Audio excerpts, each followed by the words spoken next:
Congratulations to all the awarded cities and welcome everybody who's joining us to the official launch of the 2019 National Climate League Standing webinar. The Climate Reality Project Canada is very pleased to publish this national exercise of participative democracy to propel, and pun intended, I'm talking about fossil-free propel, of course, our cities towards a carbon neutrality. It is citizens from across Canada who were mobilized to collect the data that you will find in this document, in addition to co-writing entire section. It is their commitment that we are celebrating today by brainstorming together on how we can use the standings and also amplify the result that you will find within. We really want to take this opportunity to thank them for their commitment for multiple months through this process, and also take this opportunity to emphasize that through this webinar, we are gathered from all across Canada. And we want to take this moment to thank and honor the different Indigenous nations of the territories and lands where you are viewing this from, as the millennial stewards of the lands and waters of Turtle Island, and who continue today to defend our planet and our territories, even at the risk of their own life and their security. And even in today contemporary Canada, there are multiple examples, including Wet'suwet'en, and we want to give thanks to those people and honor their courage and bravery in this moment. So we thank them for their hospitality and for allowing us to come together, even virtually, to conduct those important discussions. So thank you for joining, and I'll pass back the mic to Matt. I'm very excited to hear our guest speakers share their perspective and insight on the standings. Thank you. Thank you very much, Andrienne. And before we get started into the content of our presentation today, just to give you a quick rundown of Climate Reality's work across the world. We are a chapter of an international organization with 1,000 members in Canada who have taken a training like this one you see on your screen with Al Gore. There are 5 trainings offered in 2020, all on the North American continent. So if you want to take a look at climatereality.ca, you'll be able to find information to attend one of those trainings, get inspired, get connected to other climate activists, and equip yourself to make change in whatever field that you are currently working in, or maybe expanding into a new field. Today's standings, as you can see, we have winners from across the country, which is very exciting. On the right-hand side, the primary indicators, we were able to collect data to name a winner for all but one of those indicators. Local energy remains evasive. There's not enough data to be able to compare the cities. But North Vancouver, starting on the West Coast, took the prize for sustainable buildings. Victoria, BC, and Vancouver shared the prize for most walkable city in Canada. Vancouver also took 3 additional prizes for most number of shared vehicles per capita, most number of green jobs per capita, and the lowest emissions per capita of CO2. Calgary, in first place, we have with the length of their cycling network. So we have, pardon me, I forgot to mention Jeremy Lovejoy with us. Jeremy, I apologize for your last name. Anyways, Loveday, pardon me, Loveday. And with us from Victoria, Blanka, Bracic from Calgary, and Calgary took the prize again for cycling infrastructure. Kingston took the prize for electric vehicle infrastructure, jumping across to Ontario. And we have Robert Kilney from Kingston, councillor there. And finally, Ottawa, 2 awards, both for road safety and for fossil fuel costs per household, expenditure per household of fossil fuels. In Montreal, Montreal was awarded the best public transit per capita and affordable housing, the most affordable housing in the country. And finally, on the East Coast, Halifax taking in 4 awards for best air quality, highest percentage of tree cover for its municipal area, lowest per ton per household waste at the roadside, and best local agriculture infrastructure or offering. So that gives you an idea of the top winners, and today's webinar will delve into those three cities, Victoria, Calgary, and Kingston, and the solutions that they put together. But what's important that we want to highlight is what happens after this broadcast and what has happened before leading us up to it. And that is individuals across the country coming together to support elected officials and support city staff in making the changes that are going to make cities healthier, safer, and more sustainable. As part of that process, we are today in February launching the standings.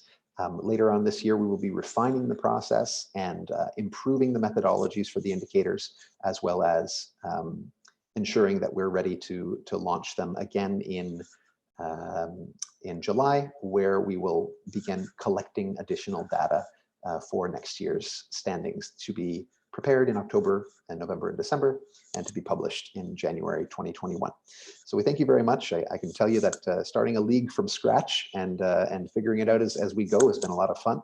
And I really appreciate the experts that we have online here today with us to share with us some of the best practices that they've been implementing. So with that, I will pass the torch off to Robert. Pardon me, let me pull that up. Yes, yeah, Robert Killey of the City of Kingston. So Robert, would you like to join us now and share your screen with the solutions that Kingston has been implementing to increase the number of electric vehicles on its roads? Excellent, thank you, Matt. So let's see if I can share my screen here. That seems to have worked. Can everyone see the slideshow? Yes, yep, if you go full screen. Yes, excellent. That's perfect. Great, so as mentioned, my name is Robert Kiley. I'm a city councillor here in Kingston.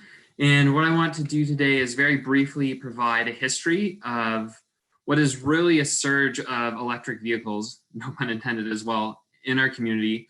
Over about the last 6 years, we've seen a real renaissance in ecological activism in our community, and hand in hand with that has been the adaptation and adoption of electric vehicles. So going back before 2017, our community had an ambitious goal to become the most sustainable city in the country. And in my estimation, it was really good rhetoric and it had many people inspired, but it took a while for it to take hold. And I want to comment that a lot of the things that I'll mention through this presentation come from the good work of city staff and councils that came before me. I'm in my first term as a city councillor here, about 18 months in, and a lot of the groundwork that has allowed us to be successful, especially in the last few years, came from their efforts in the past. So that's important to acknowledge. So before 2017, we had that goal that I mentioned, being the most sustainable city. We had some light duty electric vehicles in the city fleet, mainly between the environmental division and the utilities. We're one of the few municipalities in Ontario that own our utilities Kingston. So there were some EVs at that time, but it wasn't really until 2014 when the Climate Action Plan, as you see on your screen, called for the promotion of hybrids and electric vehicles throughout the city's fleet, that we started to take the need to electrify and decarbonize our transportation more seriously. And that was really important because if you looked at the lay of the land at that time, we only had about 10 charging stations across the whole city. And that includes private development, so either at apartment buildings, or at that time it was really mainly at outlet malls where, for example, if you had a Tesla, you could plug in there. But there really was a bit of a desert feel. You couldn't plug in around the city if you wanted to at that time. And that's really reflected in the last bullet point on this slide, which is there are only 24 electric vehicles registered before 2007, or 17, I should say. So that grew in time to about 164. And that's when the city purchased its first full electric vehicles. We moved away from some of our hybrids to full charging vehicles, again, in the light duty fleet mainly, so utility cars and things of that nature. But that was also the same year that we adopted an EV replacement policy, which essentially said that staff had to be monitoring For any other types of vehicles that the city had, heavy duty vehicles, if there were electric equivalents, we had to start considering them in our procurement and in our purchasing, which is very important because we know that a big portion of the community's GHG emissions come from transportation within the corporation. And also in that year is when we start to see further development of level 2 and level 3 charging stations around the community, which made it easier for people who were driving electric vehicles within Kingston, so our own residents and those visiting from outside, to charge up when they wanted to. Continued growth in 2018, you see there that about 345 registrations of EVs, so a doubling of the number of people driving electric vehicles in our community. And that was the same year that we also had some federal funding to have more L3 charging stations, so making it more convenient for people to charge. And what was really key there, I think, is that we didn't charge for those charges. So people could fuel up essentially for free, which was a nice perk to help in a small way, but I think in a significant way, incentivize people to consider electric cars. Of course, unfortunately, that was also the year that with the new provincial government in Ontario, we saw the gutting of many environmental measures, including, of course, the provincial rebate for electric vehicles to the tune of $15,000 per purchase, and the change in the building code, where prior to that, there was some language that would encourage charging stations in new residential development.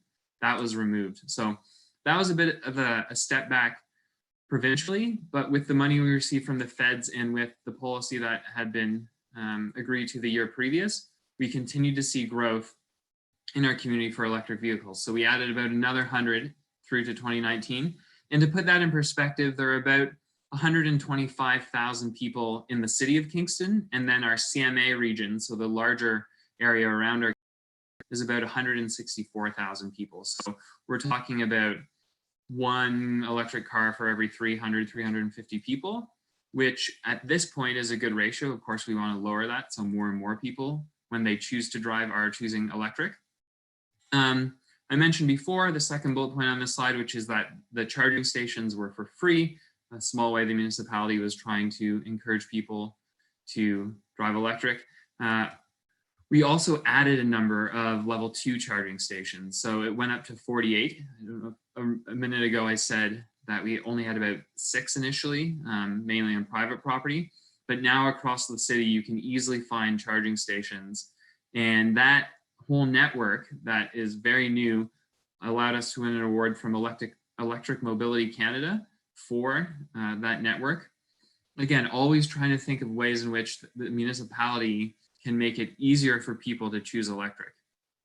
2019 was also the year that our city council became the first municipality in Ontario to declare a climate emergency. And that was very significant because of the timing of the declaration. It was right on the heels of the UN policy report on reducing emissions from a policy perspective. And it was also right before our own strategic planning. So we were a new council, fairly left-leaning, very environmentally focused. And we knew that if we declared a climate emergency right before strategic planning, we would allow climate change and climate action, most importantly, to frame a lot of the decisions that we would make for the next 4 years as our council. And that's exactly what happened. So final bullet point on this slide talks about some of our strategic priorities, one of which was demonstrating leadership on climate action. So we really believe that it's important to name the situation that we're in, the climate emergency, but it's also equally important, if not obviously more important, I suppose, to act and ensure that anything we do really works to reduce our greenhouse gas emissions, which is why we committed to electrifying our city transit fleet. And that was a big area for us that we hadn't really addressed, other than the 2017 policy of monitoring for heavy duty vehicles. But we needed to say clearly to staff that we need to get our buses to be electric. And we've committed first to 10. We have about 72 buses in the municipality. We're going to start with 10, see how that goes, assess the infrastructure that we'll need for charging, and then continue from there. Which leads us to this year, that we're always looking for new ways to electrify other corporate vehicles. And to be frank, oftentimes there aren't electric equivalents yet, but city staff are now compelled to report on that being the case. So for example, a few council meetings ago, we had to buy a new heavy duty vehicle for our airport, for the hangar. And there was not an electric equivalent, but now council has that knowledge and entered into the discourse of our procurement for any type of vehicle purchasing is whether or not the electric equivalent is there, which is extremely important. Two more quick points before I wrap up, because our time is short. We have now moved to charging a small fee at the charging station. So the first few years it was free to incentivize the growth. As we've seen the growth continue and as it's become more regular in our community to see and to use electric vehicles, there is now a fee on electric charging. But very encouragingly, there are also many more charging stations on private property. So new residential development particularly, it's something that gets brought up at planning committee very often, if not always, whether or not the proposed development will have electric charging stations, which is the expectation of the planning committee, of which I'm on. And also more and more public institutions are ensuring that anytime they reconfigure parking or add new parking spaces, there are electric availability there. So St. Lawrence College, Queen's University, big institutional players in our community have moved in that direction as well. So I'm not sure if we'll have time for questions right after or if that's at the end for everyone, but that's a very brief history of electrification in our community. Super. Thank you very much, Councillor Kiley.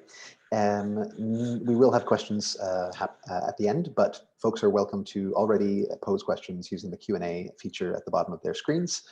So please don't let a question pass you by, or don't forget what you have to ask. You can drop it right in there, and we'll start addressing those shortly after the last presentation. So next up, we have from the City of Calgary, and yeah, you can stop your sharing screen, Robert, and then I'll ask Blanka to jump on with me. Blanka leads the City of Calgary's Livable Streets division, where she helps develop multimodal transportation policy projects and programs. With degrees in civil engineering and urban planning, her goal is to increase people's quality of life by creating an inclusive, healthy, and active city, a city where public space is more inviting for everyone. She has worked at the City of Calgary for 15 years and joins us today from Mountain Time. Thank you very much, Blanka, for being with us. Hello, thank you for the introduction. You're welcome. Would you like to start your video as well? Oh, yes. Here we go. Super. And your presentation. Thank you very much for inviting me to this webinar. I'd like to explain a little bit how Calgary has the length of cycling infrastructure that we do. We're not seeing the shared screen just yet. Oh, you can't see it yet? No. So I can either one share from my end, or let me try again. Yeah. Here we go.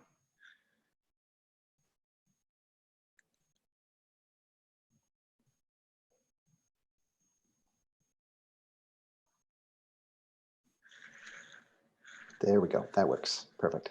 Great.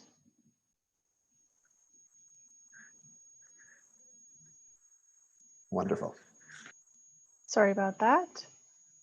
So let me tell you a bit about Calgary's journey toward the cycling infrastructure that we have.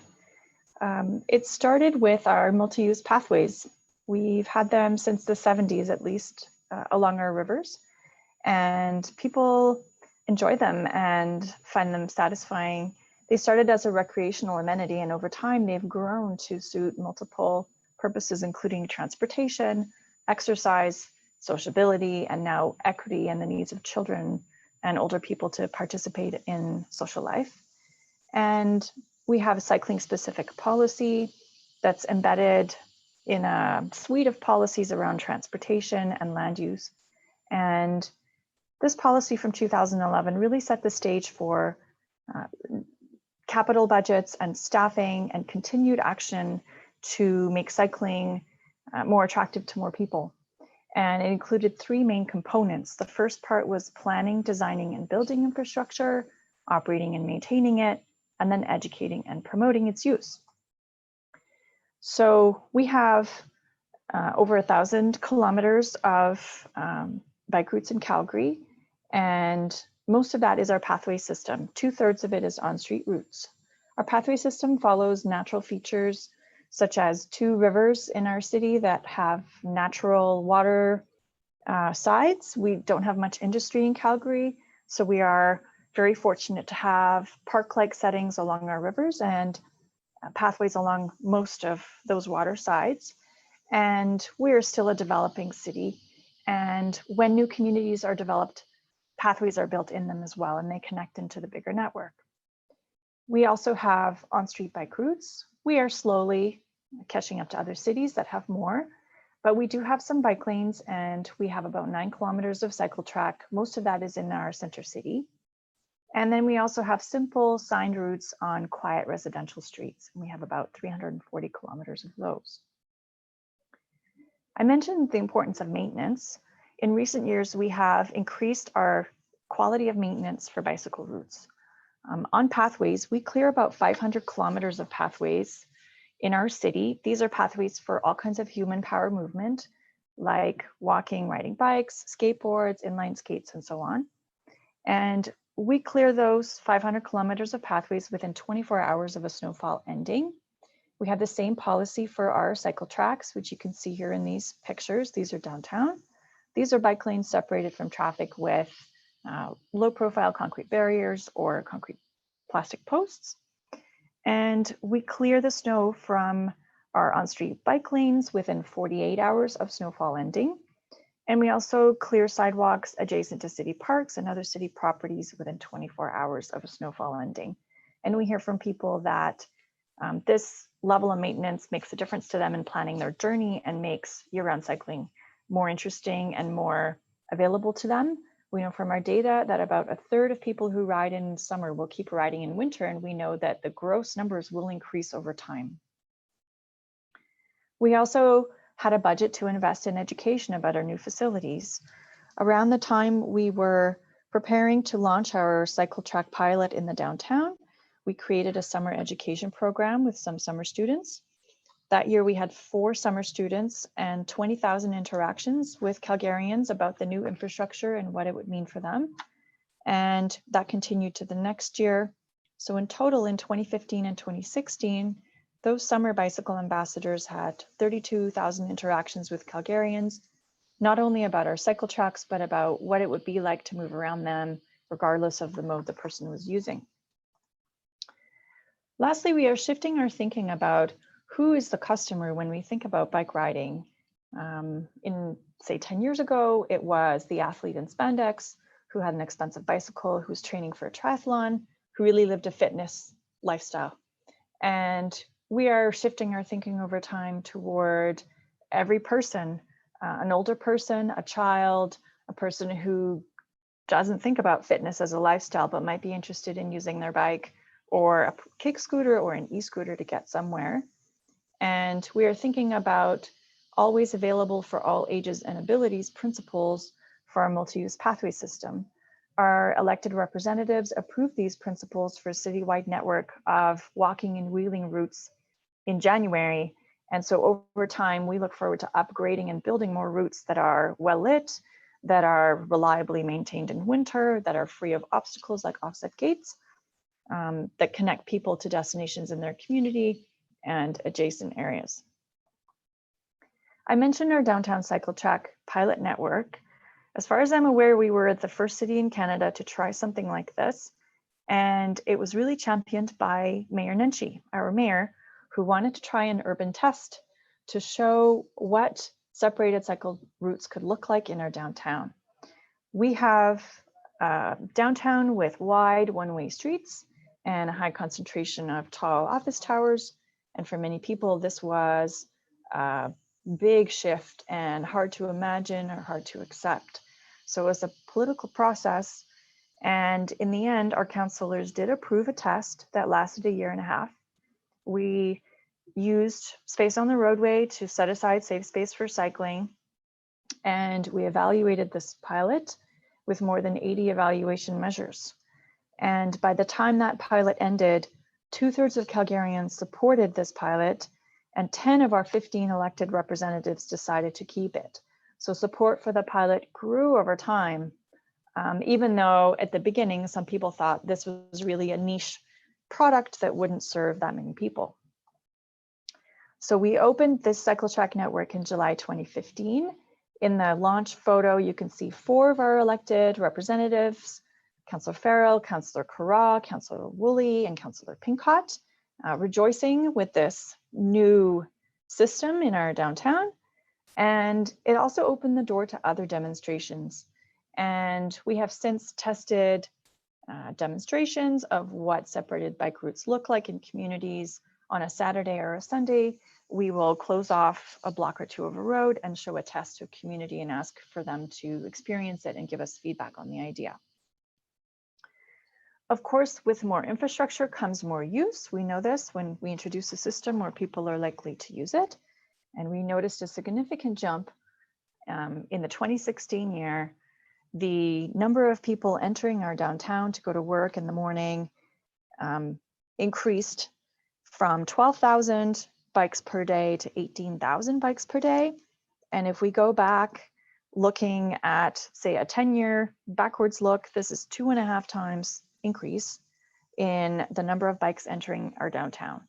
Of course, we can't attribute this only to the infrastructure, but we know the more infrastructure we provide, the more people will use it.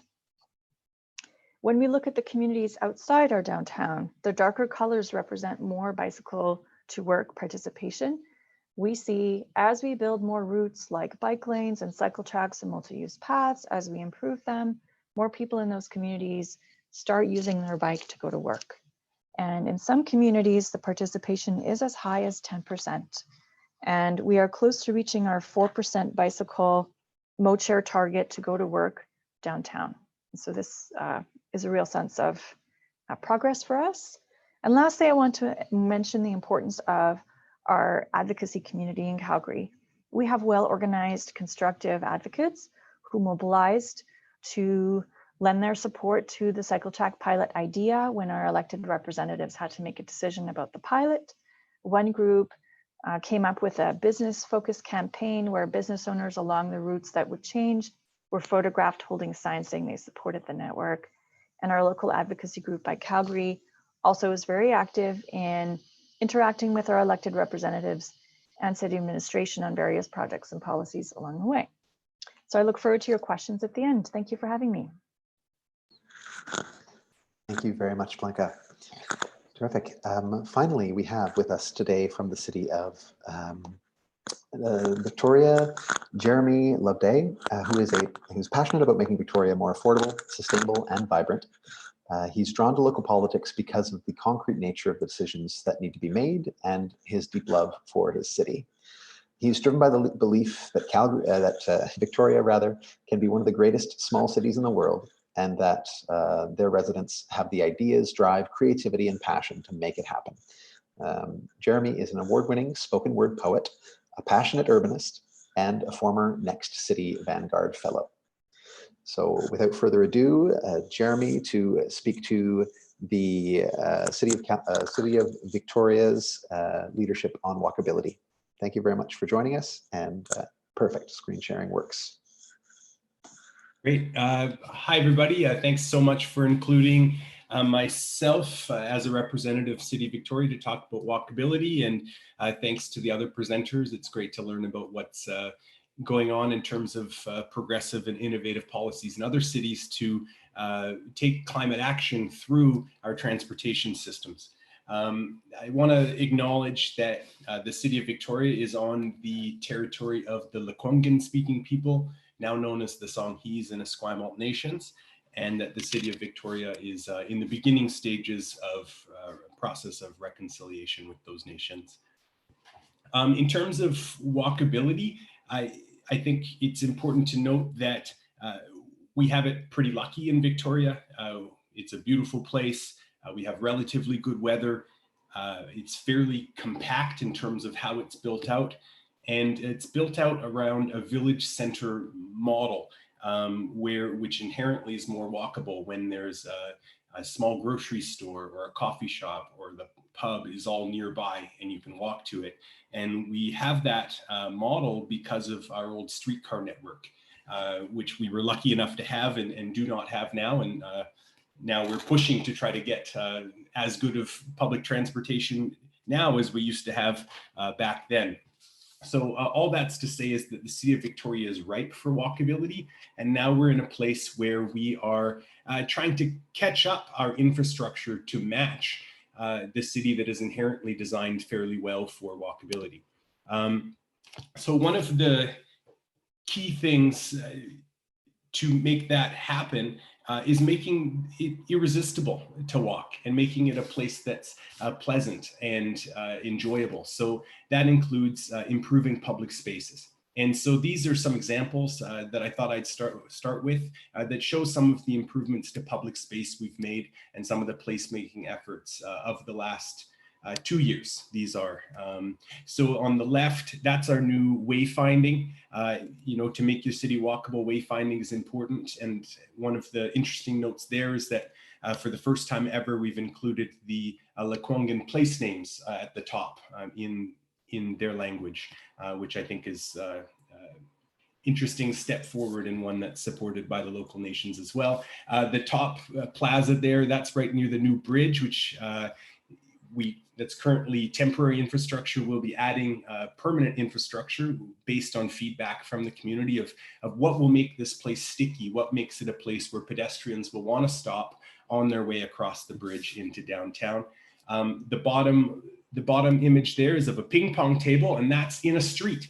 We closed that street last year to as part of the cycling network implementation and created a plaza. And so there's the ping pong table there, and you can go into the hotel next door and get the paddles, and it's actually been very well used in the summertime.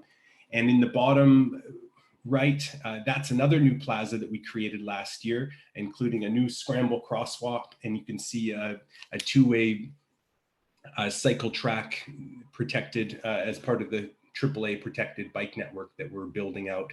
And it's interesting to hear from the representative from the City of Calgary, because we've been taking a lot of leads from Calgary and pointing to the way that they've built out quickly. And I think one of the downstream impacts of the cycling network implementation that many people hadn't really factored in is how it's greatly improves walkability as well. Anytime it provides a buffer with this type of design between pedestrians and cars, as well as makes people who are riding bikes have a safe place to go, which makes them less likely to be riding on the sidewalks.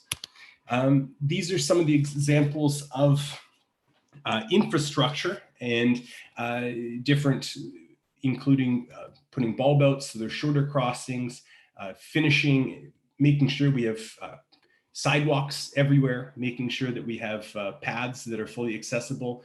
And I'll draw your attention to the middle photo at the top, which I think is an interesting case where that's on Cook Street in Victoria, which in the 1950s era of building highways through neighborhoods, they actually expropriated houses and expanded this street to make it essentially a highway within the city, and divided a neighborhood, cut it directly in half. And now we're in the process of repairing that and making it a walkable, livable place again, and making it a place where that village center is a place that will attract local businesses so that people don't need to get into their cars to go and get the groceries they need, or a sandwich, or just the basics of daily life. And so we worked with the neighborhood to design this village center again, and including 2 pedestrian activated crosswalks, one on either side, to help improve the safety of crossing the street. And inherently was a placemaking initiative. And when added to the murals and other things that were included here, has really made a big impact on the North Park Village Center. And that's been done in conjunction with the neighborhood, which is, I think, is important when we're looking at what types of safety and pedestrian improvements are needed. The people who live there are the ones who have that expert knowledge of their own lives. So these are some of the accessibility improvements we've made, which I think is key for walkability.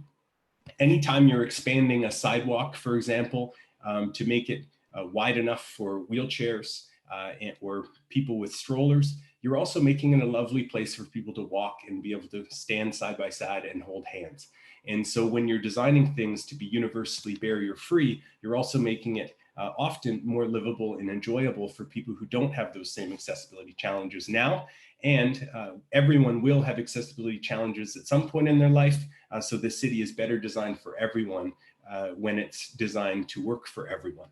So I'll switch slides here. And these are some of the ways that we're investing in active transportation, including accessibility and pedestrian infrastructure. So we're working to make streets safer and more enjoyable for people who are walking, including pedestrian-focused infrastructure improvements that increase safety, comfort, accessibility, and enjoyment of public space. And so there's some, our city staff are definitely on top of this, and they're addressing gaps and missing sidewalks in city streets, and that's an ongoing operational priority.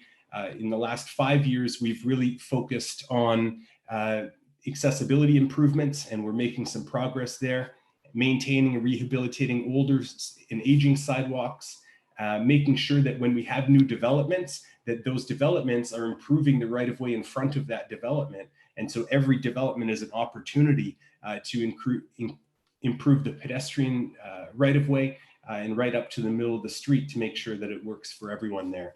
Crossing safety has been a big, very important initiative. Flashing beacons, raised crosswalks, reflective panels, painted crosswalks, and public realm beautification, wayfinding trees, art, historical features. And so that's been done through 3 main programs, which is ongoing replacement programs, capital project budgets, and land development agreements. And the 4th part, which I think is important, is political will.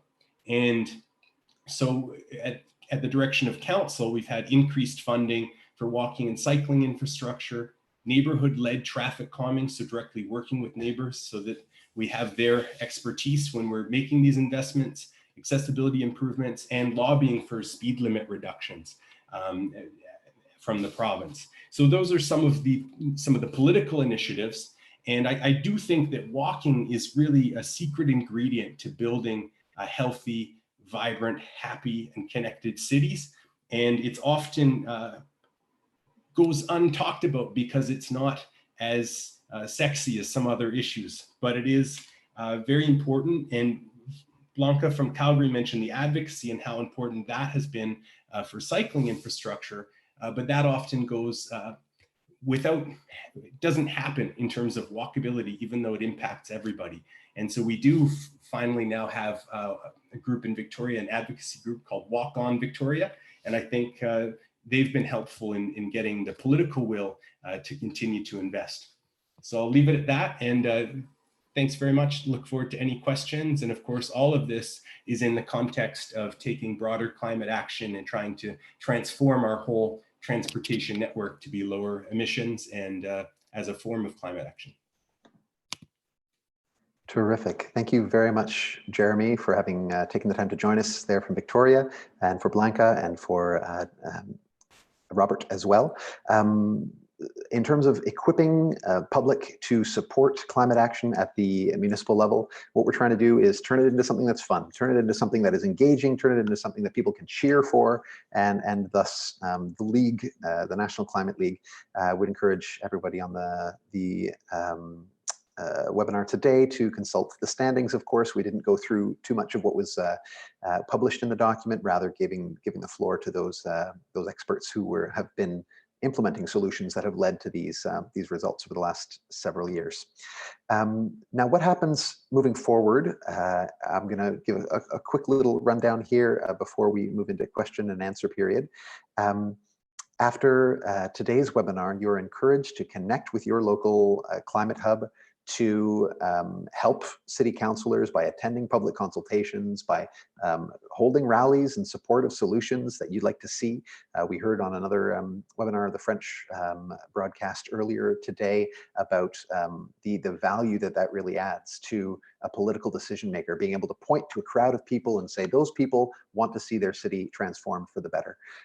So with that in mind, climate hubs are doing that across the country, whether it be through climate marches, whether it be through public education events like are happening in Calgary on a regular basis, and through events like next week's 5th anniversary of the Montreal Climate Coalition. So lots going on, lots to connect with. And one of the ways you can take this data and use it to rally support for solutions is to access the NCL stat tracker, as you can see on the screen there at ncl.climatehub.ca. Take a look through the data in your city. If there's not data on your city yet, that's an opportunity to reach out to councillors and say, hey, listen, we know that you have these numbers.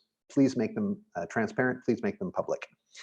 Secondly, once you have numbers that you'd like to compare with other cities or like to compare historical progress, use the tools that we've suggested or others of your choosing to visualize the data. And finally, once you have data visualizations and you have a story to talk about, hey, you know, Montreal could be doing better, or hey, we need to celebrate the fact that Vancouver hasn't or has the lowest emissions per capita in Canada, for example, then it's time to talk to the media. So we have resources for that as well. So you're encouraged to take a look through those. With that said, we'll move to a question and answer period of about 10 or 15 minutes. There are plenty of questions that have already come in. Please do not hesitate to use the Q&A feature at the bottom of your screen as well. And I'll pass the baton off to Natalie Richards, the Commissioner of the National Climate League this year, who will be fielding those questions and moderating the question period. So if I could ask all of the panelists to open or to turn them back on their videos so that they can participate in the question period. Thank you. Thanks, Matt, for that. So I think the first question that we'll start with is something that I think each of the panelists alluded to a little bit in what they shared with us today. So I'll just throw it out generally to all three of you, and feel free to jump in as you have thoughts to share. The question is, what tips can you share with viewers who want to encourage their municipal decision makers to commit budget to community climate action? I could start on that. Thanks for the question. I think it's very important. One of the tactics that I use in dealing with my council colleagues or talking with members of the community who are skeptical about climate action is that it will cost more to do nothing than to start to mitigate now.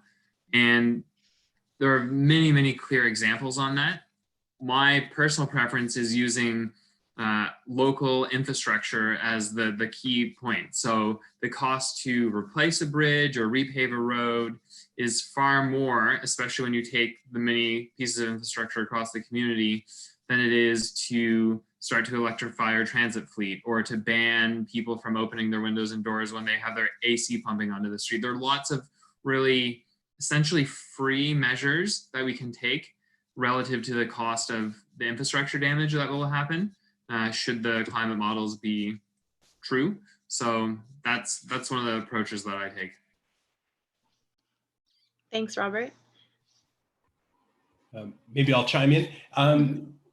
One of the things that's worked in Victoria is making high-level commitments and high-level statements to climate action, including declaring a climate emergency, and from there actively working to speed up our climate leadership plan and updating our goals in that plan to reflect the new reality of our climate. And so after we've made those high-level commitments, and we're lucky in Victoria that our public is very supportive of climate action, but knowing that the decisions from here on forward, they're not easy ones. They won't all be popular.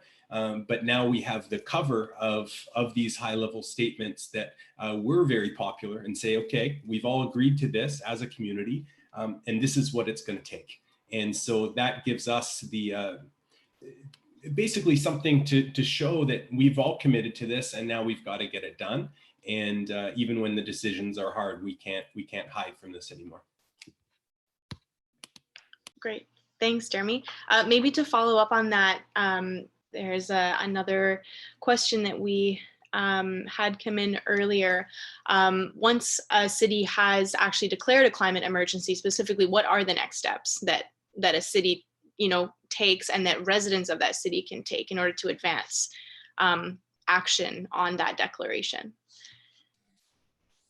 Well, I can agree with Jeremy about ensuring that as many people are bought into the initial reality as possible. So then you can use that to justify further action. And also what Jeremy said about having high level objectives. So for example, in Kingston, we have a goal of being carbon neutral by 2040, which is 10 years ahead of the UN recommendation.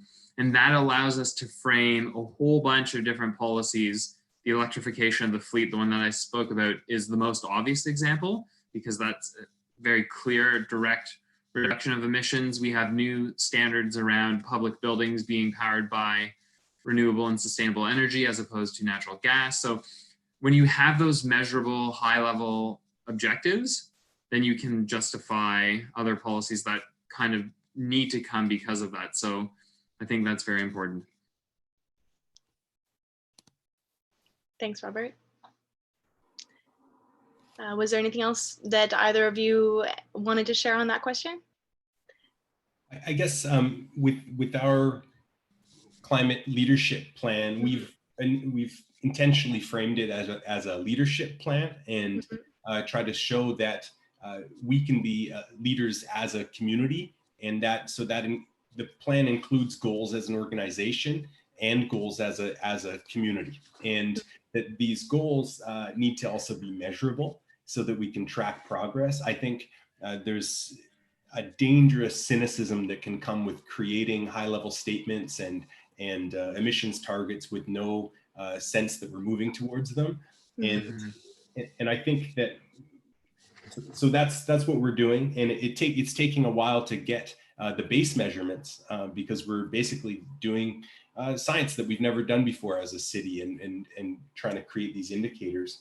And then one thing we've just launched is a climate champions program, which is trying to engage local climate leaders through a process of the city and to try to get them to be leaders within their own neighborhoods, on their blocks, with their friends, and to try to spur it throughout the whole community and not just to have a top-down thing from City Hall or other levels of government. Mm-hmm. Yeah, I mean, I agree with Jeremy again. And one thing I want to add is on the note of making sure people don't feel cynical and see that action's actually being done. We created something in Kingston called the Climate Action Working Group, which brought together partners from public institutions, the private sector, some of the biggest emitters in the city to share best practices and to see how they could support one another in continuing to reduce their emissions. And that has trickle-down effects in many ways, both within those different bodies, but also the community looking and seeing, oh yeah, all of the main players in our community are at the table and are genuinely trying to reduce their emissions. So it really, I think, is an encouraging thing for people, and it makes them feel inspired for themselves to do what they can as well. Mm-hmm. Thanks for sharing that. I guess on a similar wavelength then, and Jeremy, you alluded to this a little bit as well in the thoughts that you shared with us earlier, but we've had some questions come in regarding how municipalities can benefit from and use solutions and action that has worked in other cities across Canada. So I'm hoping that the three of you might be able to elaborate a little bit more. Jeremy, you've already sort of mentioned that that Victoria has been looking to Calgary for some guidance there. But are there any other stories or inspiration that your cities have taken from other municipalities across the country to improve in these sustainability indicators? Jeremy, I had a chat with your mayor, Lisa Helps, at FCM last year at the Federation of Canadian Municipalities, and we were sharing stories about incentivizing youth uptake of public transit. And one thing that our city did a few years back that has proven very successful is give free transit for high school students. So starting in grade 9 through to grade 12, they get normalized in using transit to get to and from school, to and from their friend's house, to and from their work. And then that really leads to increased ridership in the public at large because they have impact on their parents as well, obviously, on grandparents even. And so we saw our ridership go up in orders of millions, which was really encouraging just by giving a small group, a small subset of our community, free transit. And I think that's something Victoria either has done or is doing as well. And there's a lot of potential, I think, to encourage the next generation to ensure that they have climate friendly options that are affordable. Yeah, and so that's something that I had wanted to do for a long time, and being able to point to Kingston and other places, that allowed us to say this is working in other places. And so we have done that now. We're on month 3 of free transit for youth in the city of Victoria. We haven't been able to convince the region to do it yet. So we actually have a regional model for public transportation that has its own governance body. So the city, we're paying for the passes ourselves. We started charging for Sunday parking, and we've invested that money in free transit for youth. And now we're trying to convince the rest of the region to do it as a region. We also have a motion coming to the Union of BC Municipalities that I was happy to co-sponsor, calling on the province to work with any interested municipalities to bring in fair free transit for everyone. So I'm hopeful that that will go forward. I think it is a huge step forward in terms of equity and climate action, and can meet multiple social and ecological justice goals all at once. So thanks for your leadership, and we'll keep pushing over here too.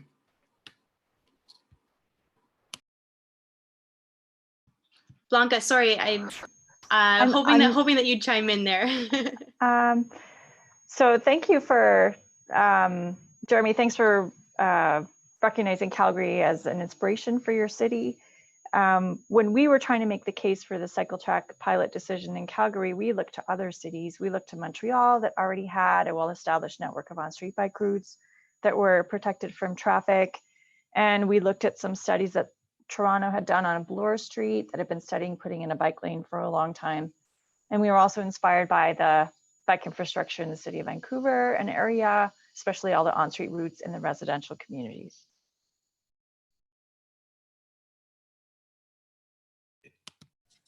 And maybe I'll I'll elaborate on that. So when I was first elected to council in 2014, we had, we put it in our strategic plan to build a full network of cycling infrastructure, and it was considered bold, and there was definite pushback and support, lots of support. Our cycling coalition was very active, and a lot of folks came out to support, filled the council chambers night after night and told us to do it. We were able to point to Calgary in the fact that you built out in such a quick way with measurable pilot projects, and say that, well, if they can do it in Calgary, we can do it in Victoria. It turns out we did get some lanes done in that term, not nearly as fast as Calgary, and so we're now hoping to finish in this term of office to have a complete sort of bare bones network throughout the city. Jeremy, what people sometimes don't know is that it actually took us 4 years from council direction to identify the cycle track network to actually building it. So it wasn't pop up at all. There were some stories that were rather, deceiving. They made it sound like we just popped it up in 6 months. It took years. But then in the last year, it was very fast progress. So keep it up. We are, and there was lots of pushback at first. The last protected lane that we put in, which is the one that was in that photo, received very few complaints. So it's now just how we do business, and we build bike lanes just like we have roads for cars. Great, thank you. I think we have time for about one last question. Blanka, I wanted to ask you with respect to citizen advocates and sort of residential support for this kind of action. So in Calgary, we have Bike Calgary. There's the Climate Hub in Calgary as well. Would you suggest that citizens engage primarily with public servants or with elected officials and staff? And do you have any thoughts on what the advantages are to residents engaging with either of those groups?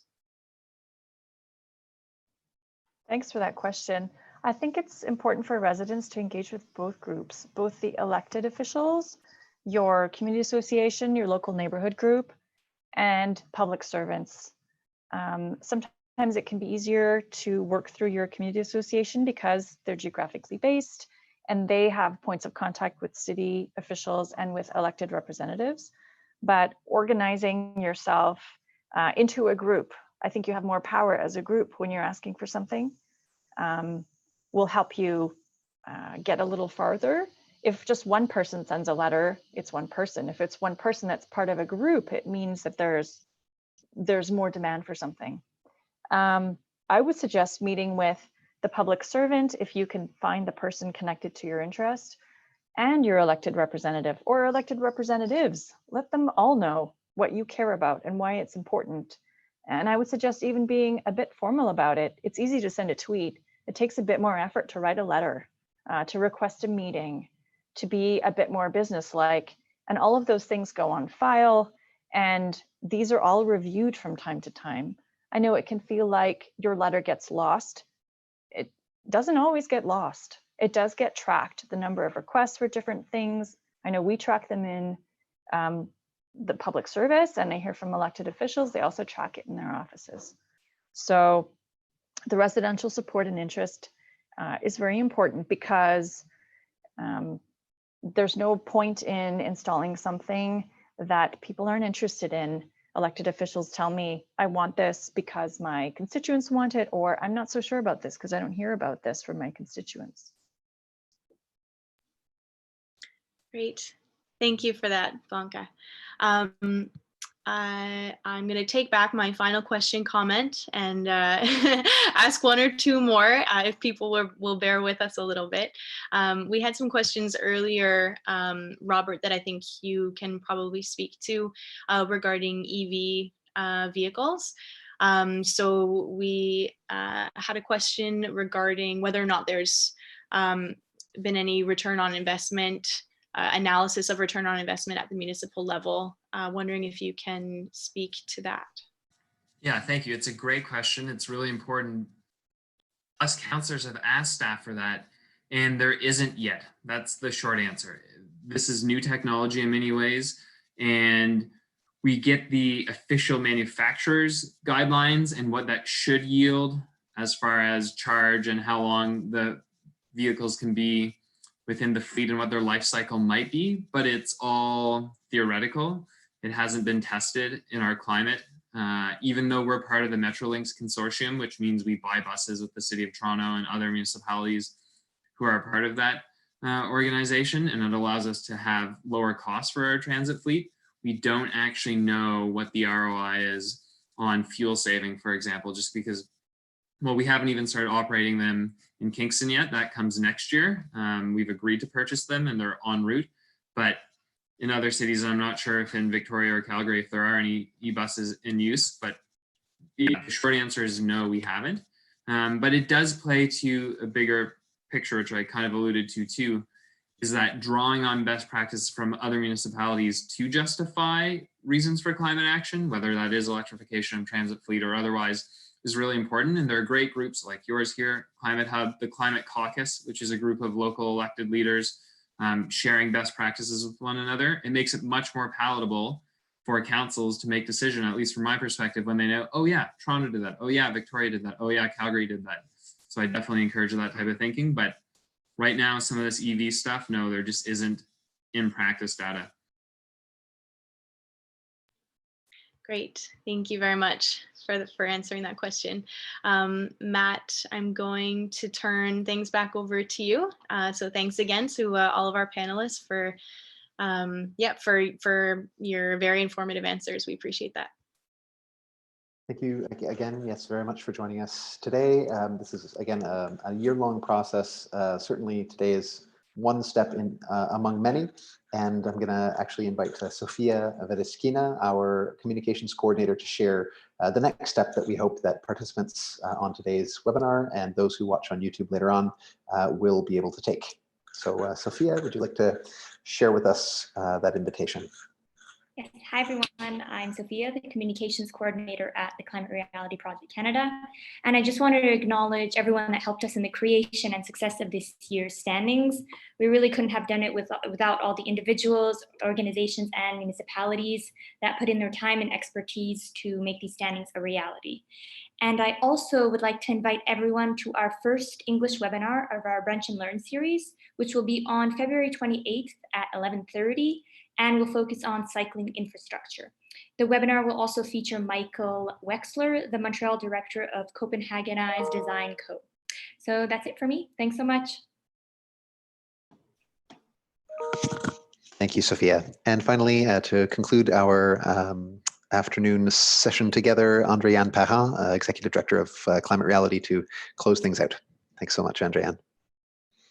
Thank you all. Thank you so much to our panelists for providing such insightful answers and insight actually from across Canada. It was very helpful, and I hope it has motivated a lot of you to attend the next webinar. Thank you, Sophia, for sharing. Also to the whole goal behind this is, of course, to bring citizens closer to their elected official and also to the public officers who are gathering those type of data, as well as to bring more transparency and provide city councillors more connection with their constituents. So we see how building communities can be really meaningful in this road to carbon neutrality. So I hope you're also encouraged to either create a climate hub. I was looking at a question that was from Brampton within your own community to really bring those